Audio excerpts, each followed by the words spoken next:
Docteur Appart, chirurgien de la main et des nerfs. Aujourd'hui, on va parler de l'EMG, qui veut dire électromyogramme. Donc, comme son nom l'indique, c'est un examen qui va étudier l'électricité pour les muscles et gramme, ça veut dire qu'il va le quantifier, qui va quantifier le problème. Donc, on parle d'EMG pour l'étude des nerfs et pour l'étude des muscles. Donc, c'est un examen qui peut être fait par un neurologue ou un rhumatologue, quelqu'un qui est formé en EMG. Et ce sont des médecins, ce ne sont pas les chirurgiens. Et donc, cet examen-là va vérifier les troncs nerveux et puis aussi qui va vérifier les maladies des muscles.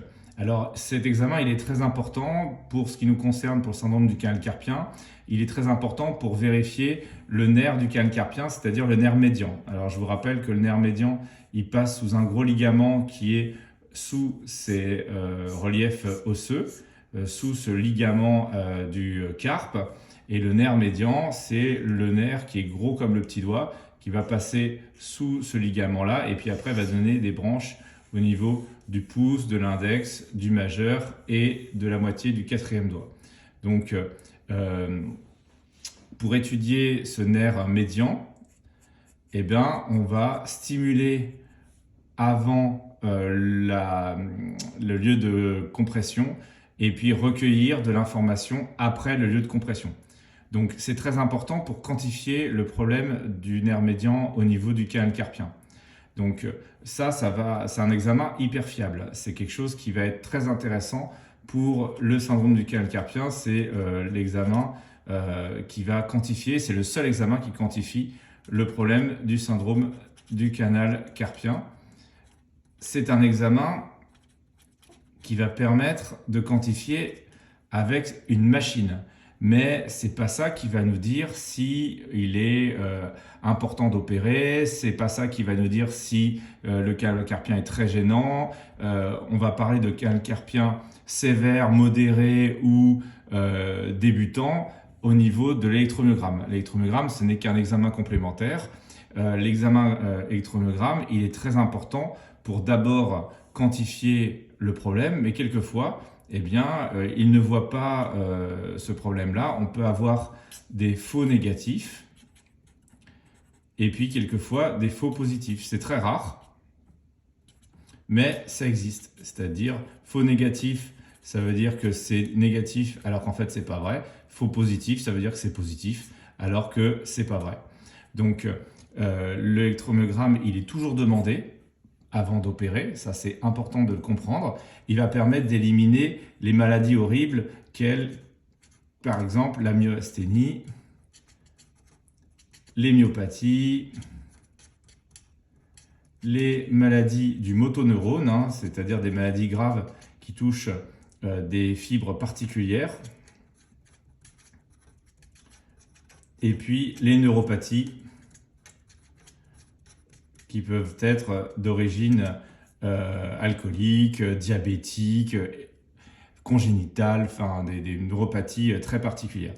Donc une fois que l'électromyogramme a éliminé ces maladies-là, eh bien, il va pouvoir quantifier les problèmes de tronc nerveux.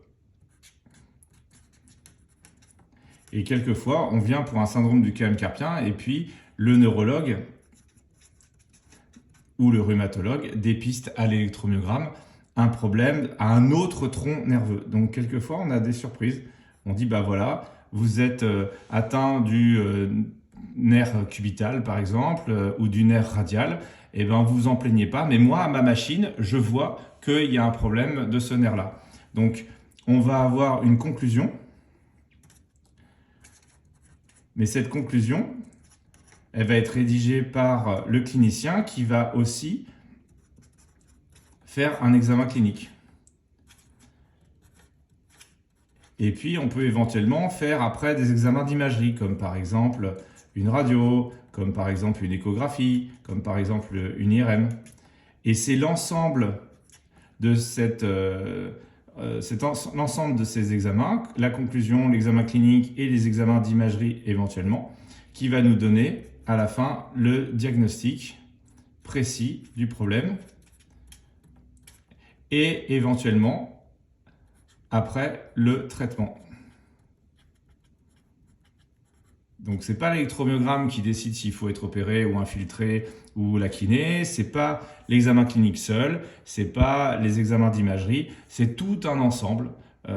On a par exemple quelquefois un électromyogramme qui dit qu'il y a un syndrome du canal carpien très sévère, mais le patient il se plaint pas, et évidemment qu'on va pas opérer un patient qui ne se plaint de rien. On a aussi de temps en temps un électromyogramme qui dit que l'atteinte elle est modérée et un patient qui se plaint beaucoup, et donc on va avoir un traitement chirurgical parce que le patient lui se plaint beaucoup alors que l'électromyogramme n'était pas très sévère. Donc ce n'est qu'une indication, c'est important de lire toute la conclusion, de lire toutes les données de l'électromyogramme. Il est indispensable, mais il faut le prendre dans son ensemble avec l'examen clinique et éventuellement les examens d'imagerie.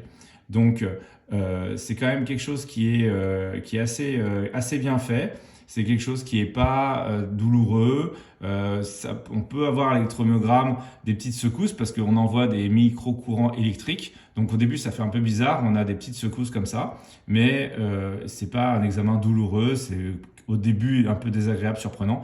Et puis on s'y fait très bien.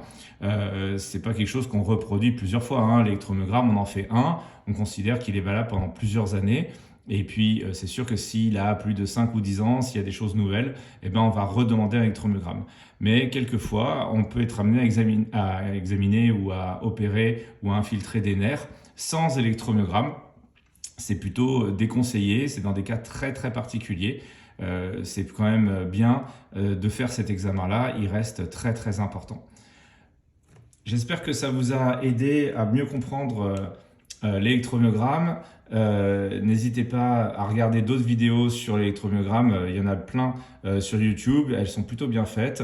Nous en tout cas, en chirurgie, on considère que c'est un examen qui est très important à analyser avec l'examen clinique et éventuellement les examens d'imagerie. Je vous remercie beaucoup, n'hésitez pas à vous abonner si ça vous intéresse et puis passez une bonne journée. Au revoir.